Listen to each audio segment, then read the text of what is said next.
And hi I am Seema and आप सबका तड़ना defence academy channel में स्वागत है एंड आई होप आप सब लोग बहुत अच्छे होंगे।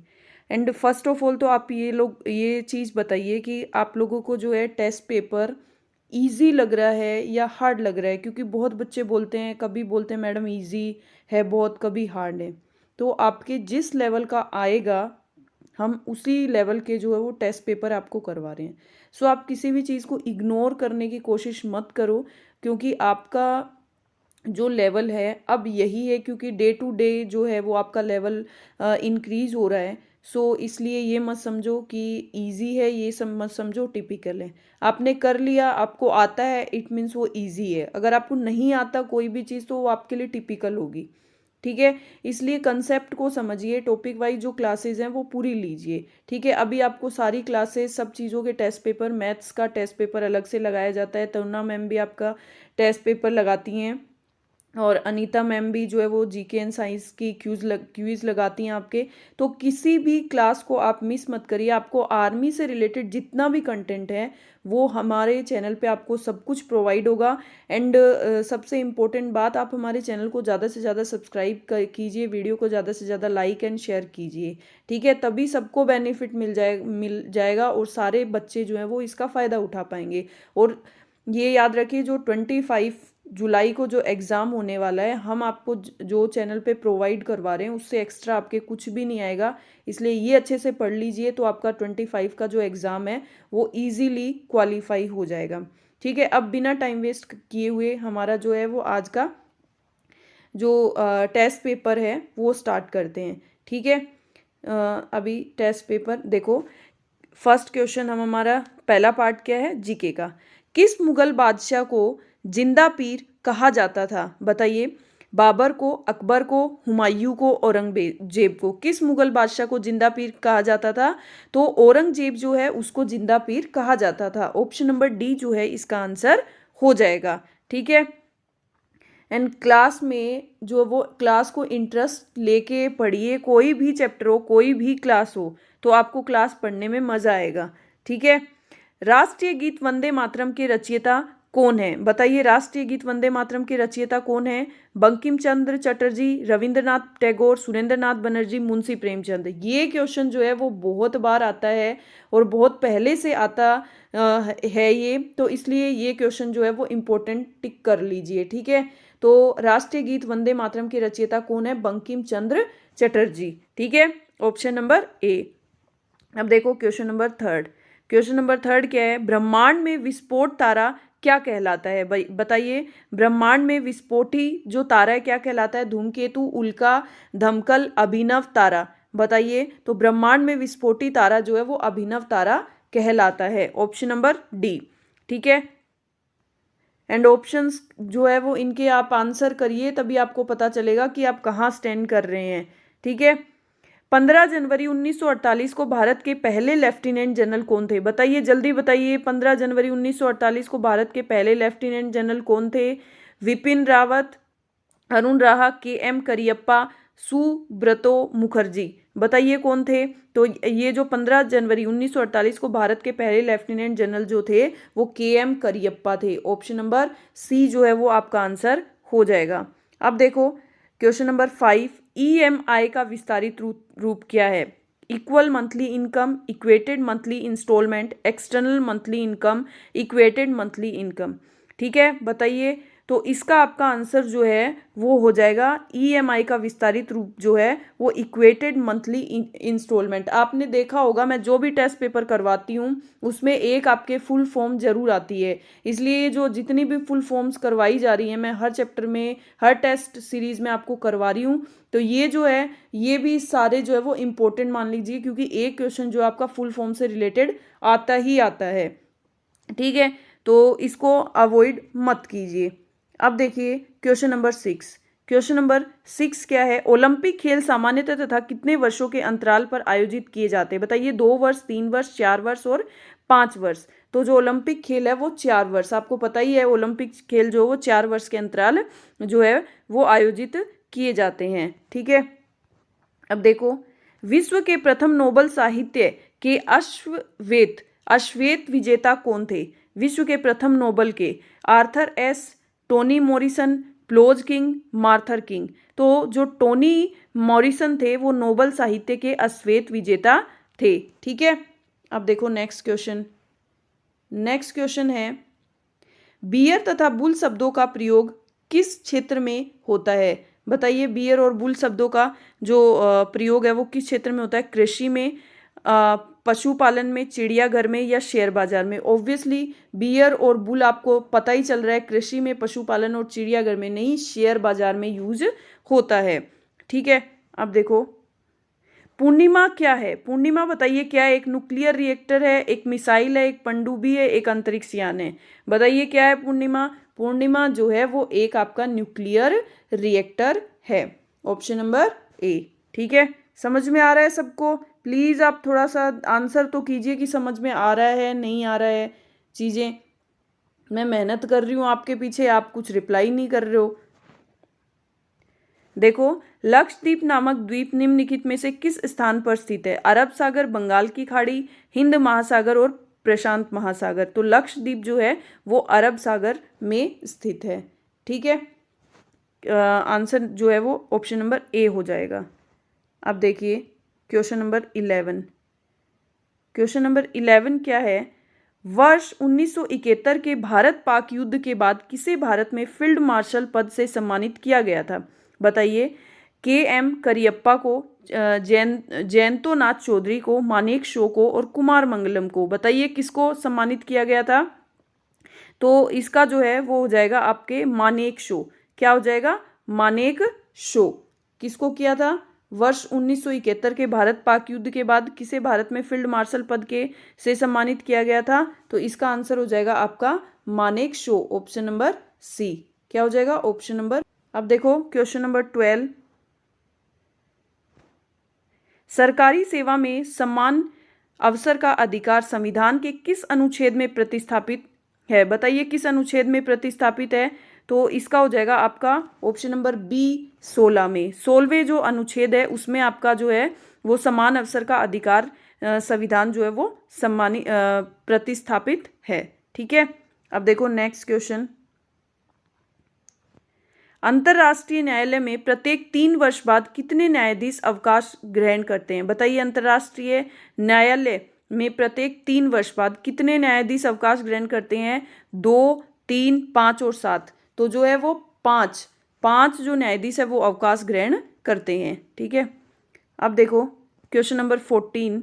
निम्न में से कौन सी रचना कालिदास की नहीं है? कालिदास की बताइए कौन सी रचना नहीं है? कुमार संभव, रघुवंशम, अभिज्ञान शाकुंतलम और 10 कुमार चरितम। बताइए कौन सी नहीं है कालिदास की? तो 10 कुमार चरितम जो है वो कालिदास की नहीं है। ठीक है, अब देखो नेक्स्ट।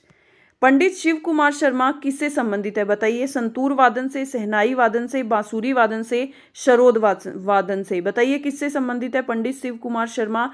तो पंडित शिव कुमार शर्मा जो है वो संतूर वादन से संबंधित है। ठीक है, अब देखो नेक्स्ट क्वेश्चन। अश्व यदि एकाएक चलना प्रारंभ कर दे तो अश्वारोही के गिरने की आशंका का क्या कारण है? बताइए, गति का तीसरा नियम, जड़त्व आघूर्ण, द्रव्यमान का संरक्षण नियम या विश्राम जड़त्व। अश्व का मतलब घोड़ा, एकाएक चलना प्रारंभ कर दे तो अश्वरोही के गिरने की आशंका का कारण क्या है? बताइए। तो इसका जो है वो आपका हो जाएगा 16 का जो है ऑप्शन नंबर डी। क्या हो जाएगा? विश्राम जड़त्व। जो है इसकी गिरने की आशंका कब हो जाती है? विश्राम जड़त्व। ठीक है, अब देखिए, एक गेंद को क्षैतिज से किस कोण पर फेंकेंगे ताकि वह अधिकतम क्षैतिज दूरी तय कर सके? बताइए, अधिकतम दूरी जो है वो तय कर सके तो 45 डिग्री। एक गेंद को 45 डिग्री के कोण पर फेंकेंगे ताकि वह अधिकतम जो गति है की दूरी जो है वो तय कर सके। ठीक है, अब देखिए next question number 18। Question number 18 क्या है? स्वचालित वाहनों में प्रयुक्त द्रवचालित ब्रेक किसका सीधा प्रयोग है? पास्कल का, फेराडे नियम, बर्नौली प्रमेय और आर्किमिडीज सिद्धांत। तो इसका जो हो जाएगा आपका पास्कल नियम। ऑप्शन नंबर ए जो है वो आपका आंसर हो जाएगा। ठीक है, अब देखिए, परम शून्य ताप पर, परम शून्य जो ताप है उस पर पानी जमना शुरू हो जाता है, आणविक गति अवरुद्ध हो जाती है, सभी गैस द्रव में बदल जाती है, या उपरोक्त सभी। बताइए क्या होती है? परम शून्य ताप पर आणविक गति जो है वो अवरुद्ध हो जाती है। ऑप्शन नंबर बी जो है वो आपका आंसर हो जाएगा। ठीक है, अभी देखो, क्लास अच्छी लग रही है तो प्लीज़ कमेंट सेक्शन में कमेंट करिए, और आपको क्वेश्चंस कैसे लग रहे हैं, आपका यही लेवल है इसलिए ये क्वेश्चंस जो है वो अवॉइड मत करो, और ज़्यादा से ज़्यादा इन क्वेश्चंस के आंसर जो है वो करने की कोशिश करो, ताकि आपको पता लग जाएगा आप कहाँ स्टैंड करते हो। तो आपका 25 का एग्ज़ाम जो है वो ईजीली क्रैक हो जाएगा और आपकी जॉब लग जाएगी। सो आपके लिए बहुत बड़ी गुड न्यूज़ होगी ये, एंड और मेरे लिए भी ये बहुत अच्छी गुड न्यूज़ होगी कि आप सब क्वालिफाई हो जाएंगे। सो इसलिए प्लीज़ प्लीज़ प्लीज़ आप क्लास को एंड तक देखिए और ज़्यादा से ज़्यादा शेयर कीजिए। कांच में से गुजरने पर प्रकाश के लिए रंग की गति धीमी है होती है। बताइए, कांच में से गुजरने पर प्रकाश के लिए रंग की गति जो है वो धीमी होती है। लाल, हरा, पीला और बैंगनी। बताइए, तो इसमें क्या हो जाएगा? बैंगनी। कांच में से गुजरने पर प्रकाश के लिए रंग की गति जो है वो बैंगनी मतलब होती है, थोड़ी धीमी होती है। ठीक है, ऑप्शन नंबर डी जो है वो आपका आंसर हो जाएगा। अब देखिए क्वेश्चन नंबर 21। क्वार्टज का रासायनिक नाम क्या है? बताइए, क्वार्टज का sodium phosphate, calcium oxide, sodium silicate, calcium phosphate. तो क्वार्टज का जो रासायनिक नाम है वो क्या है? Sodium silicate. ठीक है, ऑप्शन नंबर सी। अब देखिए क्वेश्चन नंबर 22 में क्या है? निम्नलिखित में से कौन सी आदर्श गैस है? बताइए, निम्नलिखित में से कौन सी आदर्श गैस है? ऑर्गन, नियोन, रेडॉन या ये सभी? बताइए कौन सी है आदर्श गैस? तो आदर्श गैस जो है वो ये सारी हैं आपकी, ऑर्गन, नियोन, रेडॉन और ये सभी। तो ये सभी जो है वो आदर्श गैस हैं। ओके, समझ आया? अब देखो क्वेश्चन नंबर 23। प्लास्टिक बोतल या बाल्टी बनी होती है। बताइए, प्लास्टिक बोतल या बाल्टी जो है वो बनी होती है पॉली एथिलीन टेरेफेलेट की, पॉलीवाइलिन क्लोराइड की, फेनोलिक अम्ल की। तो पॉली एथिलीन टेरेफेलेट की, पॉलीविनाइल क्लोराइड की। तो ऑप्शन नंबर ए और बी जो है वो दोनों हो जाएंगे, इसमें दोनों की बनी होती है। ओके, समझ आया?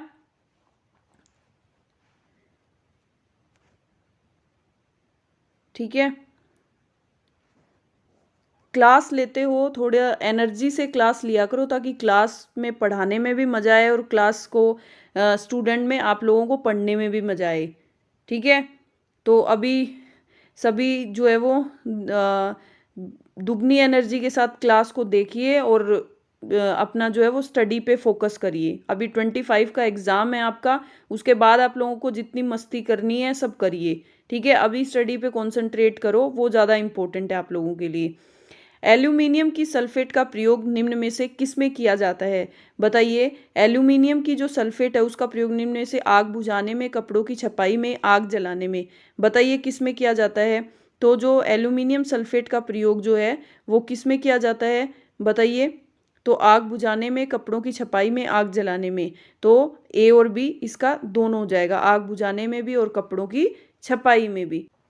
अब देखो क्वेश्चन नंबर 25। मोह स्केल का उपयोग किसको मापने के लिए किया जाता है? कठोरता, अम्लता, क्षारकता और इनमें से कोई नहीं। तो मोह स्केल जो है इसको जो है वो कठोरता मापने के लिए किया जाता है। ठीक है, अब देखो नेक्स्ट क्वेश्चन। नेक्स्ट क्वेश्चन क्या है? आनुवांशिक इकाई क्या है? आनुवांशिक इकाई जो है वो क्या है?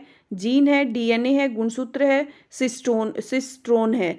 तो जो आनुवांशिक इकाई है वो आपकी क्या है? एक जीन है। क्या है?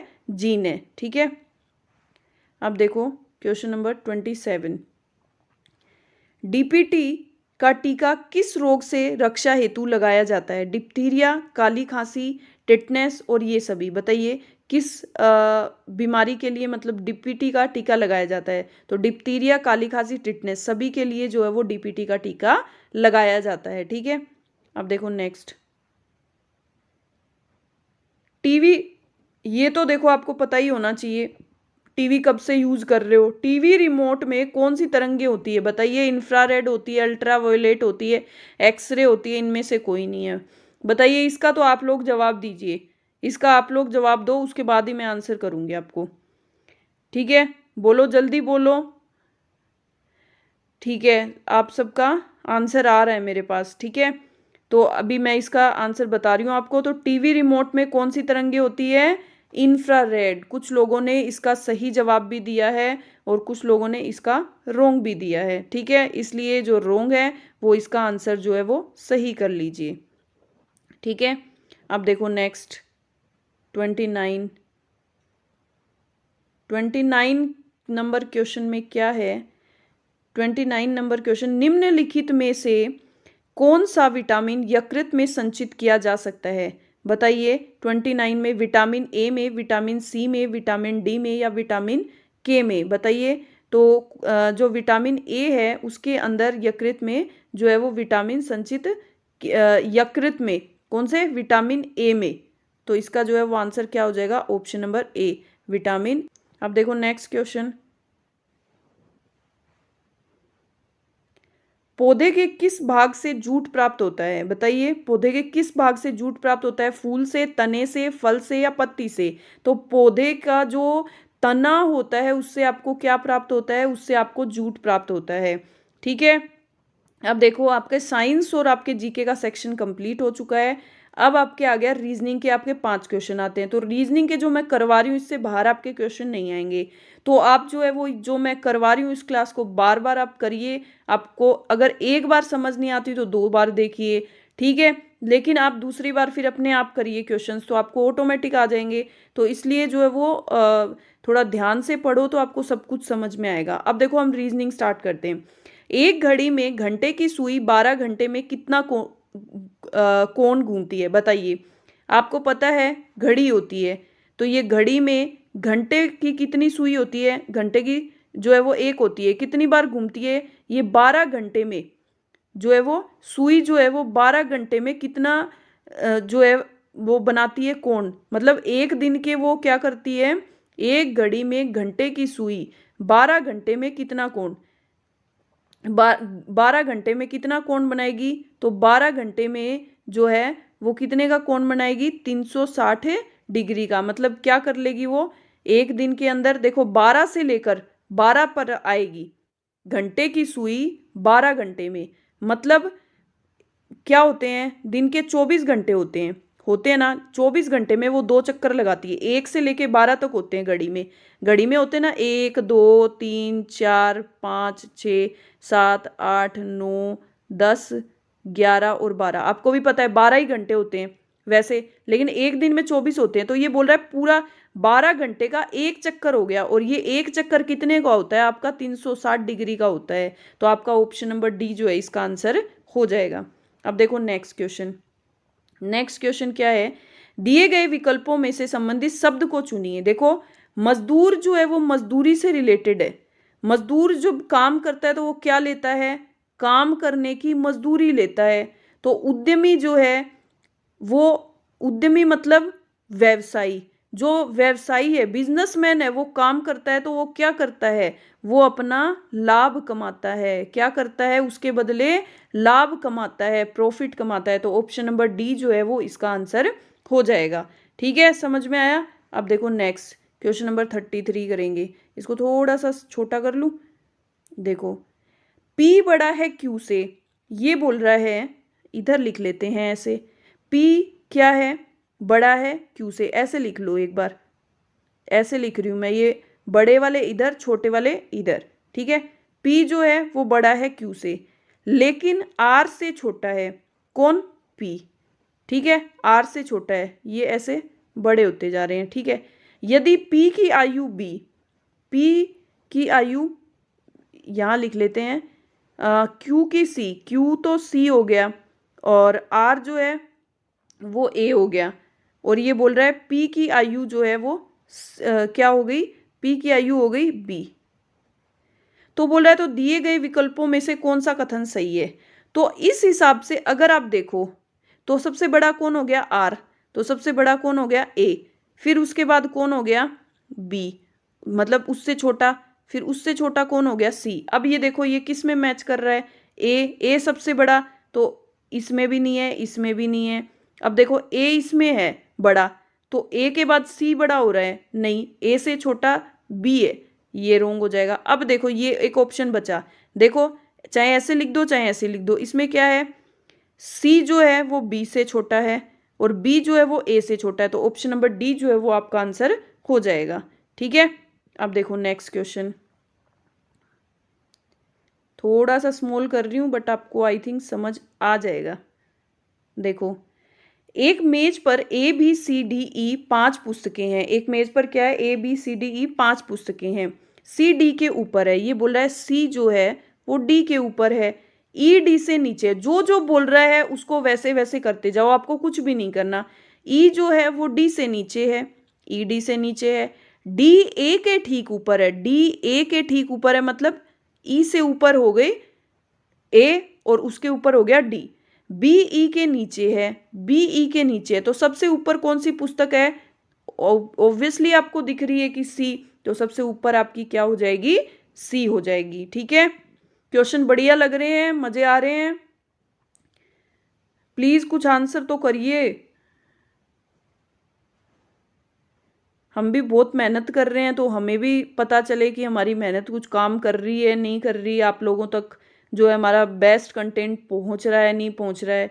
ठीक है, तो प्लीज़ आंसर करिए और हमें सपोर्ट करिए, और जो स्टूडेंट सपोर्ट कर रहे हैं उनके लिए उनको थैंक यू सो मच। और सबसे बड़ा सपोर्ट होगा आप लोगों का सिलेक्शन, आप लोगों का सिलेक्शन हो जाएगा, इट मीन्स मुझे मिल जाएगा कि मैंने जो है वो मेहनत करी, वो मुझे जो है वो उसका फल मुझे मिल गया, इसलिए मुझे आप लोगों का सिलेक्शन चाहिए। ठीक है, दिए गए विकल्पों में से कौन सा शब्द भिन्न है, बताइए। दिए गए विकल्पों में से चाकू है, कैंची है, ब्लेड है या हथौड़ी है, तो दिए गए विकल्पों में से जो है वो चाकू, कैंची, ब्लेड, इन सब से क्या होता है चीज़ें कटती है, लेकिन हथौड़ी से आप कुछ भी तोड़ सकते हो, तो ये क्या हो जाएगा आपका ऑप्शन नंबर डी जो है वो अलग हो जाएगा। अब देखो क्वेश्चन नंबर 36 में क्या है, देखो 36 नंबर क्वेश्चन, 36 में क्या है, सबसे छोटी पूर्ण संख्या कौन सी है, बताइए सबसे छोटी पूर्ण संख्या कौन सी है। पूर्ण संख्या मतलब होल नंबर, कौन सी होल नंबर, तो सबसे छोटा होल नंबर आपका किससे स्टार्ट होता है 0 से, तो सबसे छोटी पूर्ण संख्या जो है वो क्या हो जाएगी आपकी 0। नेचुरल नंबर 1 से स्टार्ट होते हैं, उसमें 0 नहीं आते, और होल नंबर जो है वो 0 से स्टार्ट होता है, तो सबसे छोटी पूर्ण संख्या क्या हो जाएगी आपकी ए। ठीक है, अब देखो नेक्स्ट क्वेश्चन, देखो ये क्वेश्चन थोड़ा सा ध्यान से समझना। देखो अब इसमें क्या है, आपको दे दिया 0.5766 के ऊपर बार, ये बार वाले क्वेश्चन होते हैं ना। अब देखो इनको हम कैसे सोल्व करते हैं, यहाँ पे 0 है तो इसको आप भूल जाओ, कुछ नहीं। ठीक है, 0 के बाद जितनी संख्या होती है पहले उस संख्या को लिख लो। अब आपके किस पे, एक संख्या पे बार है ना, ठीक है ना, एक संख्या पे बार है, और जिन संख्या पे बार नहीं होती उनको घटा दो। 5 और 7 पे बार नहीं है ना तो उसको घटा दिया। अब नीचे आ जाओ, नीचे क्या करोगे, जो जिस संख्या के नीचे, जितनी भी संख्या के नीचे बार होता है ना उसके नीचे क्या लिख दिया करो, 9 लिख दिया करो। अब एक संख्या के नीचे बार है इसलिए यहाँ पे क्या लिख देंगे, 1 9 लिख देंगे, और जो 2 डिजिट्स घटाए हैं ना उनके बदले यहाँ पे 0 लिख दो। ठीक है, ये जब मैं टॉपिक वाइज क्लास लूंगी ना तब उसमें आपको समझाऊंगी, ये तब आपको समझ आएगा। अभी यहाँ पे मैंने आपको शॉर्टली समझाया है, देख लो एक बार फिर से कि 0 जितनी भी संख्या है 0 के बाद की पहले वो उतार लो। ठीक है, ये सिर्फ 0 की क्वेश्चन है इसलिए मैं 0 वाला ही समझा रही हूँ आपको, सारा जो है वो संख्या उतार लो, फिर जो इस संख्या के ऊपर बार नहीं है वो पूरी संख्या घटा दो। अगर एक शब्द के, एक संख्या के नहीं है तो एक संख्या घटा दो, 2 के नहीं है, इसमें 2 के नहीं है तो 5 7 इसमें से घटा दिया। ठीक है, अब जिस संख्या के ऊपर बार है उस संख्या के बदले नीचे लो 9 लिख दो, जितनी बार जितनी संख्या के नीचे बार है उतनी बार 9 लिख दो। एक संख्या के नीचे है तो 9, दो संख्या घटानी है ना, तो दो संख्या घटाई है तो इन दोनों के बदले यहाँ पे 0 लिख दो। अब इसमें से घटाएंगे, 16 में से 7 गए 9, ठीक है, 6 में से 5 गए 1 और 5, 519 और नीचे 900। तो आपको ये आंसर दिख रहा है, ऑप्शन नंबर डी जो है वो आपका आंसर हो जाएगा। ठीक है, अब देखो नेक्स्ट, ये देखो, ये तो मैंने आपको करवाया था कि a की पावर 0, a की पावर 0 का मतलब क्या होता है, इसकी वैल्यू हमेशा 1 होती है। किसी की भी पावर 0 होती है उसकी वैल्यू हमेशा 1 होती है, ये बिना सोचे समझे कर देना आप। ठीक है, अब देखो क्वेश्चन नंबर 39, कौन सा क्वेश्चन नंबर 39, क्वेश्चन नंबर 39 का जो आंसर है, एक n बहुभुज के कोणों का योग होता है। बताइए, एक n बहुभुज के कोणों का योग क्या होता है, n-2 into 180, n-2 into 360, n+2 into 180 और n+2 इंटू 360। तो n जो बहुभुज के कोण होते हैं उसका योग जो है उसका क्या फॉर्मूला होता है, n-2 into 180। Option number A जो है वो आपका आंसर हो जाएगा। ठीक है, अब देखिए, एक वर्गाकार खेत का क्षेत्रफल 36 वर्ग मीटर है, तो उसकी एक भुजा कितनी होगी। एक वर्गाकार खेत का क्षेत्रफल, खेत का क्षेत्रफल जो है, खेत का क्षेत्रफल जो है वो 36 वर्ग मीटर है, तो उसकी एक भुजा कितनी होगी।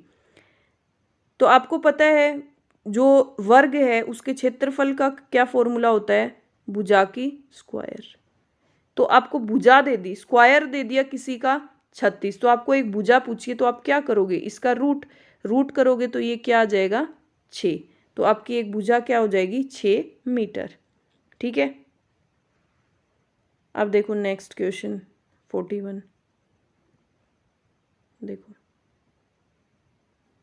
निम्न में से किसका मान 1/√3 होता है। बताइए, 1/√3 किसका मान होता है, कोट 60 का होता है, tan 30 का होता है, sec 45 का होता है, या ए बी दोनों का।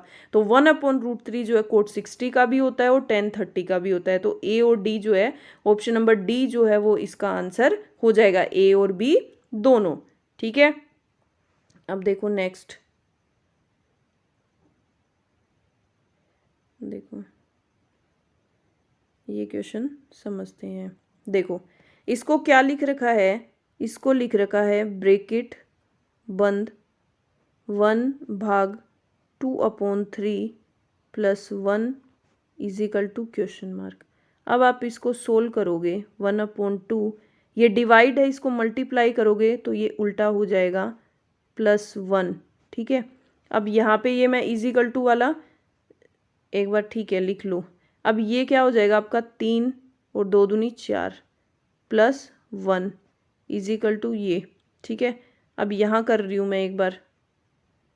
ठीक है, अब देखो इसका एलसीएम लेंगे 4 3, अब ये क्या हो जाएगा 4 एकम 4, 4 एकम ये 1 को 4 से करेंगे तो यहाँ पे कितना हो जाएगा 4, तो ये कितना आ गया है 4 3 7, तो ये कितना आ गया 4 एकम 4 और 3 बच गए यहाँ पे 7। तो आपका ऑप्शन नंबर बी जो है वो इसका आंसर हो जाएगा। क्या आ जाएगा, ऑप्शन नंबर बी 1 सही 3/4, 1 सही 3/, ऑप्शन नंबर बी। ठीक है, समझ में आया। अब देखो नेक्स्ट, अब देखो आपको क्या बताना है, आपको एलसीएम बताना है। ठीक है, ये देखो आपको क्या बताना है, 25 40 और 60। ये मैंने आपको शॉर्ट तरीके से बता रखा है। देखो ये किससे कट रहे हैं, आपके 5 से कट रहे हैं, 5 5 25, 5 8 40 और 5 एकम 5 ये 12, तो 5 तो आपका कॉमन आ ही गया। अब देखो एक 5 ये कट गया तो ये एक ये 5 आ गया। अब देखो ये किससे कट रहा है आपका 4 से, 4 दूनी 8 और 4 तिये 12, तो 4 आ गया। ठीक है, 4 कॉमन है। अब ये 2 और 3 और बच गया तो ये और आ जाएगा आपका 2 और 3। अब इसको मल्टीप्लाई करोगे, 5 5 25, 25 चौके 100 और 100 छिके 600, ऑप्शन नंबर डी जो है वो आपका आंसर हो जाएगा। ठीक है, समझ में आया। अब देखो नेक्स्ट, मैथ के क्वेश्चन इतने भी वो नहीं हैं, नॉर्मल हैं इसलिए, लेकिन आपके जीडी में यही लेवल आता है, इसलिए जो है ये ध्यान दो। देखो अब आपको क्या बोला है, आपको बोला है x का 8 सही 1/3%, तो इसको सोल्व करेंगे। 8 दिए 24, एक 25/3, परसेंटेज का क्या लग जाएगा 100 इजिकल टू 150। अब देखो 25 चौके 100, ये आ जाएगा x इजिकल टू, अब इसको मल्टीप्लाई करोगे 4 तिये 12, तो 15 को आप 12 से करोगे तो कितना आ जाएगा 15 150 इंटू 12। देखो तो 150 को आप 10 से मल्टीप्लाई करो, कितना हो जाएगा 1500, और 150 150 300, तो आप 1500 प्लस 300 करोगे, देखो 1500 प्लस 300 करोगे तो आपका कितना आ जाएगा 1800। आपका आंसर क्या आ जाएगा, ऑप्शन नंबर सी। ठीक है, अब देखो नेक्स्ट, देखो एक फल विक्रेता ने कुल फल 100 रुपये प्रति किलोग्राम की दर से खरीदा और उसे 120 रुपये प्रति किलोग्राम की दर से बेच दिया। बताइए उसे कितने प्रतिशत लाभ हुआ। एक फल विक्रेता ने कुल फल कितने के बेचे, कितने के खरीदे 100 रुपये प्रति किलोग्राम की दर से, और उसने बेचे कितना 120, तो उसको कितने का प्रॉफिट हुआ 20 रुपये का। कितने पे हुआ, ऑब्वियसली 100 रुपये पे, हमेशा परचेज प्राइस पे होता है प्रॉफिट, इसको कट देंगे, इसको उसको कितने का प्रॉफिट हुआ, उसको 20% का प्रॉफिट हुआ। ठीक है, समझ में आ रहे हैं क्वेश्चन, बढ़िया है नहीं है आप बताइए। अगर आपको कुछ भी प्रॉब्लम है आप कमेंट सेक्शन में लिखिए, क्वेश्चन से रिलेटेड आपकी हर प्रॉब्लम की क्वेरी का सॉल्यूशन होगा। और आप हमारे टेलीग्राम पेज से जुड़ जाइए, वहाँ पे भी आपको एक्स्ट्रा कंटेंट बहुत प्रोवाइड होगा जो है वो। और आप तरुणा मैम की क्लास भी देखिए, तरुणा मैम बहुत अच्छा जो है वो कंटेंट प्रोवाइड करवाती हैं आपको। ठीक है, सो अभी देखो नेक्स्ट क्वेश्चन, 10 संख्याओं का औसत 7 है। देखो 10 संख्याओं का औसत 7 है, यदि प्रत्येक संख्या को 12 से गुणा कर दे तो नई संख्याओं का औसत क्या है। देखो ये बोल रहा है 10 संख्या का औसत कितना है 7। ठीक है, तो संख्या का टोटल कितना हो गया 70। यदि प्रत्येक संख्या को, अब संख्या तो आपको नहीं पता कि कितनी कितनी है, तो प्रत्येक संख्या को किससे मल्टीप्लाई कर दे 12 से, तो बोल रहा है नई संख्या का औसत। संख्या कितनी है 10, 10 जीरो से जीरो गया, 12 साते 84, 12 साते कितना होता है 7 दूनी 14, और 7 एकम 7 एक 8। ऑप्शन नंबर बी जो है वो आपका आंसर हो जाएगा। ठीक है, समझ में आया। क्वेश्चंस को शॉर्टली करो, इसीलिए मैं आपको जो है वो क्वेश्चंस शॉर्टली सोल्व कर। देखो अब इस क्वेश्चन में कैसे करना है 47 में, देखो 47 थोड़ा सा मैं स्मॉल कर रही हूँ। देखो 47 में आपको दे दिया, क्या दे दिया 47 में, देखो √3/5। इसको कैसे सोल्व करोगे, ये जो है क्वेश्चन सोल्व करने का क्या तरीका है, देखो ऊपर नीचे दोनों तरफ 5 से आप मल्टीप्लाई कर दो, उससे क्या होगा, ऊपर तो देखो 3 5 15, नीचे 5 5 2 आ गए, तो अब क्या आ जाएगा, इसका रूट हट जाएगा 5। अब देखो √15 की आपकी वैल्यू क्या होती है, ये कुछ वैल्यूज होती हैं जो आपको लर्न करनी पड़ेंगी। अगर आपको लर्न है, क्योंकि ये निकालने में बहुत टाइम लग जाएगा, तो √15 की वैल्यू क्या आ जाएगी 3.8729। अब ये नीचे 5। ठीक है, अब इसको आप डिवाइड करोगे, तो देखो डिवाइड करोगे, यहाँ पे देखो ये 0 है, इस 0 के बदले आपको यहाँ पे क्या लगाना पड़ेगा 0 पॉइंट। अब आप 8 लोगे इससे उधार, तो देखो 5 7 35, 36 और 37 38, यहाँ पे 3 लग जाएगा, यहाँ पे क्या लग जाएगा 3, तो 37 आ जाएगा ये, तो 5 7 35, क्या आ जाएगा 5 7 35, 36 37, फिर या इसके आगे 2 लग जाएगा 20, तो 5 चौके 20, 5 चौके 20, 20 और 2 22, तो फिर 2 लग जाएगा 29, तो 5 5 25। अब देखो यहाँ पे आपके क्या आ रहा है 0.7745, ये किसके करीब आ रहा है आपके, बताइए किसके करीब, इसमें से कौन सा मैच मिल रहा है? 7 7 4 5, ये देखो किसके करीब आ रहा है? ये ऑप्शन नंबर ए के करीब आ रहा है ना, 7 7। आप जो है ये वाला, तो ऑप्शन नंबर ए जो है लगभग मान आ रहा है ना, तो ऑप्शन नंबर ए जो है वो आपका आंसर हो जाएगा। ठीक है, अब देखो नेक्स्ट क्वेश्चन। देखो नेक्स्ट क्वेश्चन क्या है, कितने वर्ष में कोई धन 10% वार्षिक ब्याज की दर से 1.5 गुना हो जाएगा? कितने वर्ष में कोई धन, तो देखो ये बोल रहा है कितने वर्ष में कोई धन 10% वार्षिक ब्याज की दर से 1.5 गुना हो जाएगा, मतलब जो उसकी प्राइस है उससे 1.5 गुना, उससे आधा और ऐड हो जाएगा। जैसे 100 रुपए हैं तो 100 रुपए के 150 कम हो जाएंगे। तो हमेशा इस कंडीशन में आप क्या करोगे, अज्यूम करोगे। जैसे आपका जो मूलधन है वो 100 है, उस पे 10% ब्याज मतलब कितना हो गया, 10 रुपए, आपको पता है। तो 10%, तो 100 का 150 करने के लिए आपको क्या करना पड़ेगा, 50 रुपए का ब्याज, 50 रुपए का ब्याज। अब 10 रुपए पर ईयर आप पे कर रहे हो, तो आप 50 रुपए कितने सालों में पे करोगे, तो आप 5 सालों में पे करोगे ना, तो 5 साल में उसके क्या होंगे, अपने 1.5 गुने होंगे। तो ऑप्शन नंबर सी जो है वो आपका आंसर हो जाएगा। ठीक है, अब देखो नेक्स्ट क्वेश्चन 49। 49 जो है, देखो यदि x/5 is equal to y/8, x+5 ये दे दिया आपको, x/y, तो अब सबसे पहले x/5 है, इसको क्या करोगे आप, इस हमेशा क्या मानोगे, इसके आगे के मानोगे इस तरह से। तो x बराबर आपका क्या आ गया, 5 के लिख सकते हो आप, वैल्यू तो निकालोगे ना।